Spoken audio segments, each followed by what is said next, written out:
Hi, with this video we begin the second portion of the course, where we'll look at things at a more integrated systems level, rather than the molecular level which we concentrated on in the first portion. In this lecture, and specifically, we'll speak about metabolism, and how the food we eat performs two main functions. It provides the energy we need for cellular processes, and it provides molecular building blocks for the compounds cells need to synthesize. We'll discuss how we capture energy from energy-rich compounds like carbohydrates, glucose, how we oxidize them, which is basically burning them, capturing some of the energy released, and converting the carbon atoms to carbon dioxide. We'll talk about how surplus food is stored as fat or glycogen, and we'll talk a little bit about some of the dietary trends that have been rampant in Western civilizations for the last 30 or 40 years, which will come as no surprise to you. We eat too much processed food with too much sugar. To drive this point home, I've assigned a YouTube video from another university. That's by Dr. Lustig at University of California, San Francisco. It's called Sugar, the Bitter Truth, and it has over 4 million views on YouTube. It's 90 minutes long, and it's worth watching the entire thing. We'll be responsible. We will actually test on some of the major points, but I think you'll find the story very interesting otherwise. This is a metabolic network of some of the known reactions that occur inside cells. It comprises over 7,000 reactions and 5,000 different molecules. It's tremendously complicated, but recently scientists have been able to start analyzing this network in manners somewhat analogous to the way electronic circuits are analyzed, which is powerful computationally. And this is a vastly simplified view of metabolism. What it depicts is the fact that the input molecules are energy-rich carbohydrates, which are oxidized in a process down to removing the energy content down to inorganic carbon, carbon dioxide. Various metabolic intermediates before it gets to carbon can be siphoned off and used to synthesize molecules that we need, amino acids, nucleic acids, and lipids.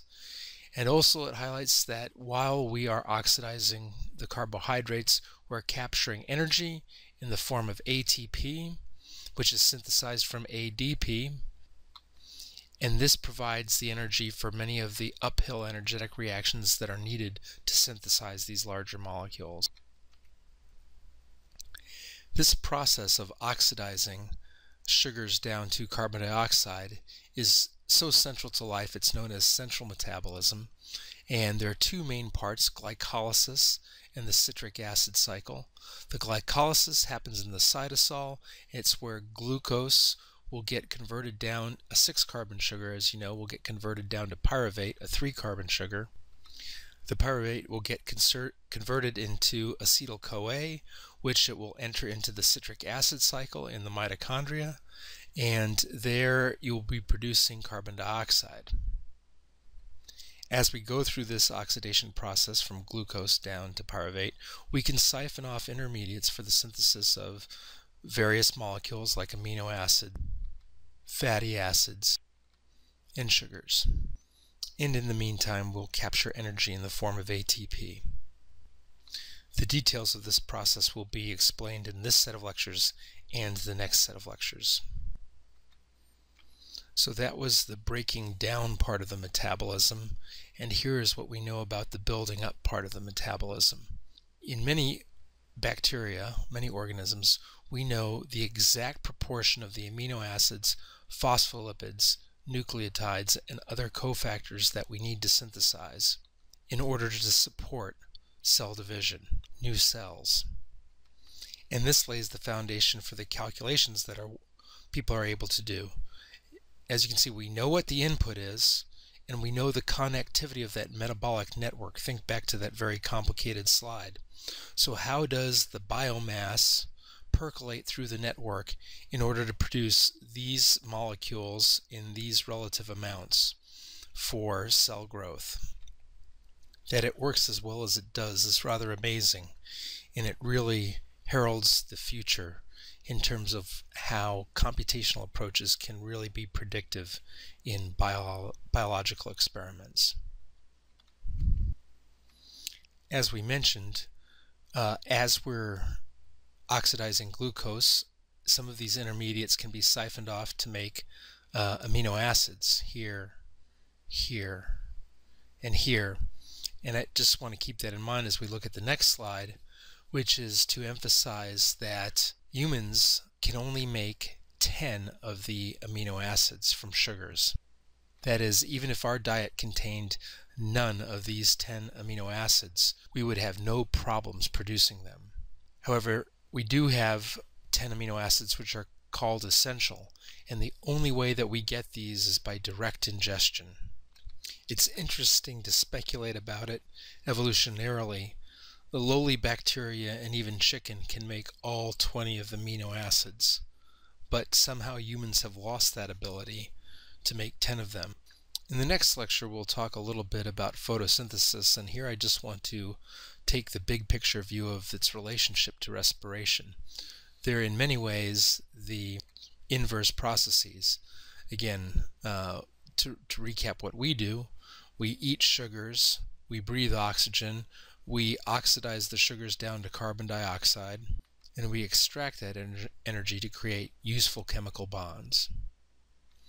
All the sugars are made for us by photosynthetic organisms. Those photosynthetic organisms produce oxygen when splitting water. They take carbon dioxide out of the environment, and in a process called carbon fixation, will take inorganic carbon dioxide and create organic sugars. And all of this is powered by the energy of sunlight. Since global warming is a topic of interest to many, I'll just point out that if we were able to increase the amount of photosynthesis that occurs on the planet, we can take carbon dioxide, a greenhouse gas, out of the environment and trap it essentially into sugars. So when we speak of oxidation of sugar molecules, it's exactly what happens in a fire. There is a large amount of energy from the fire that will cross a large activation energy for fragmenting sugar bonds. All the energy is released as heat, and carbon dioxide and water is produced. But inside cells, we burn, quote-unquote, burn sugar molecules in small steps in a controlled manner, which allows us to capture a lot of the energy present in the molecule. Overall, I believe we capture about 37% of sugar energy. So still a lot will get lost, but nevertheless, that's quite an impressive engineering feat. This is an overview of digestion. Stage 1, where we are eating molecules, proteins, polysaccharides, and fats, and they begin to get digested right away in our mouths due to salivary enzymes. They get further digested in our stomachs and intestines with gastric and pancreatic enzymes. They will eventually enter into the bloodstream. They'll get taken up by cells, and out here in the cytosol we'll see glycolysis, which is the breaking down of glucose to the 3-carbon pyruvate. It'll get transferred into the mitochondria, where it will enter into the citric acid cycle, which will produce high energy intermediate molecule NADH. We will study stages 1 and 2 today. In the next class session, we'll look at how NADH gets converted into ATP in the process known as oxidative phosphorylation. When food is digested and broken down into small molecules, it enters from the small intestine into the bloodstream, which goes directly to the liver, which is a main processing plant of nutrients, and several things can happen to the food. It can get stored as glycogen or fatty acids as fat tissue. It can transfer via the bloodstream to organs and tissues like muscle, where the glucose can be either converted into glycogen at the muscle or used directly for energy production. Or in periods of high demand when we don't have sufficient oxygen, it can be digested anaerobically into lactate. This is what causes muscle cramps, but nevertheless provides a little bit of energy for your muscles to use. One thing specifically that cannot happen when we're talking specifically about carbohydrates is that it cannot, in humans, be turned into amino acids for protein production. The fat in adipose tissue is stored as triglycerides. Again, we have the glycerol backbone with 3 fatty acids attached to it. This is the densest form of storing energy in the cell, more compact than glycogen, and it is stored in vesicles as fat droplets inside fat tissue. Glycogen can accumulate in livers or muscle cells, as we've shown, and these are branched glucose molecules which can rapidly be cleaved, producing glucose molecules that are available for immediate metabolic needs. When you consume food, there is a rich supply in the bloodstream, and it can transfer to all the cells of your body, which can use them for their metabolic needs.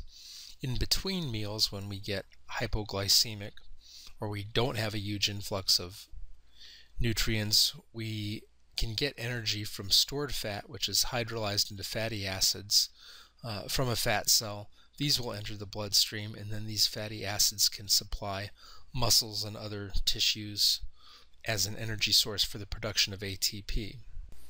Okay, thank you for listening.